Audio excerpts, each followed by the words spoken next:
Hi, welcome to my video on how you can check your own defibrillator. I've got two defibrillators here. This is a faulty one and this is a good one. So I'm going to run through what you can check yourself in both a faulty condition and a good condition. So you'll see what you can do and save yourself a bit of money and make sure that the equipment you have is ready to go in the event that it's needed. So let's start off with a faulty one. How do I know it's faulty?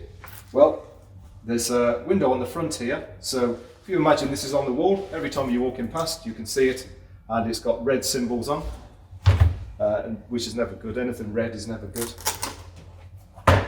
And there's a battery symbol, an exclamation mark in a triangle, which would suggest that there's an alert of some kind. And there's also a spanner symbol, which would suggest that it needs some kind of maintenance. So it's not looking good, really. So that's how I know it's faulty. Well, let's take a look anyway and see what we've got. First of all, let's look at the entire package. We've got the defibrillator. It's inside a protective case. So let's have a look at the defibrillator itself. Let's just see if it's damaged in any way physically. Looks okay. We'll open it up. We've got a set of pads inside. The pads are dated. Let's see what the date is. 2017, that's not good. So the pads need replacing, clearly. There's also a spare set of pads just underneath the lid here. It's always worth looking in the case. You might find another set of pads. Yeah, these are 2017 as well, so they're out of date.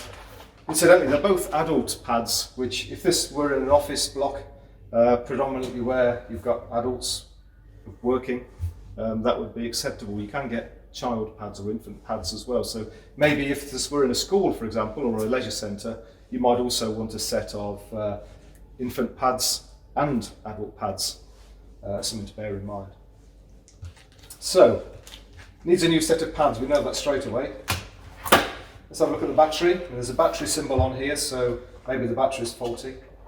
On this one, the battery just comes out of the side like that. And this is dated, yeah, 2017. In actual fact, the date is the same on here as the pads. So that suggests to me that the pads and battery were replaced at the same time last time they were changed. So the first thing you would need to do is get a new set of pads and batteries for this one. There's really not much more you can do with this in terms of checking it. It's clearly not going to start up unless the battery is replaced. There may be an internal fault, we don't know, but the first thing to do, change the battery pack. This is the charging pack, goes in the side there. Get a new set of pads and then see where we are. So that's the faulty one. Quite easy to do, really. Don't need any tools or expertise for that.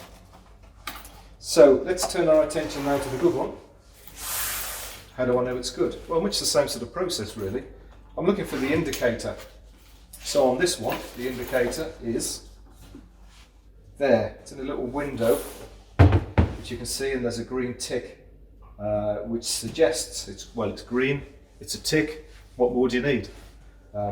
Physically, it's in good condition. It's not been dropped by the looks of it. Let's have a look inside. Here's a set of pads here, and pads on these happen to be in date. I'm videoing this in 2020, so there's plenty of life left in the pads yet. They expire in 2024. I'm just going to check the integrity of the foil pack, because rather like food, if the foil is damaged and opened, then the pads will go off. I have actually shot a separate video on how the pads degrade, and that might be worth a look if you've not seen that yet. So you want the foil to be intact, which it is. The leads are good, it's connected in. And let's switch it on and let's just see what it does. So I'm expecting it, when I switch it on, to start up. I'm expecting it to pass a self-check. And I'm expecting it to ask me to put the pads on, which obviously I'm not going to do. Okay, so it's starting up its self-test routine. Adult pads connected. Unit OK. Stay calm. Check responsiveness. Call for help. Open airway. Check breathing. Attach defibrillation pads to patient's bare chest. Okay, so it's going to sit there at that point of the cycle. In fact, I'm going to turn it off because it's going to keep prompting me to attach the pads.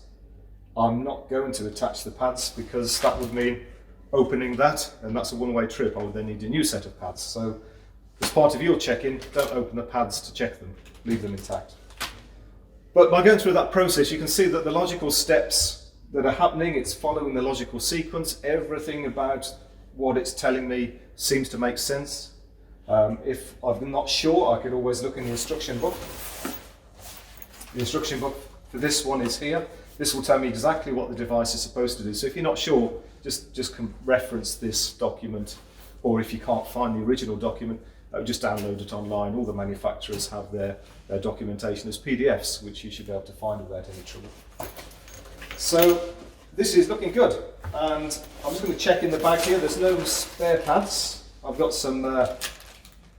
I've got an operator's guide and some certification that comes with it, and I've got a scissors and a razor, which are the essentials for the first aid kit. So in terms of, is this working?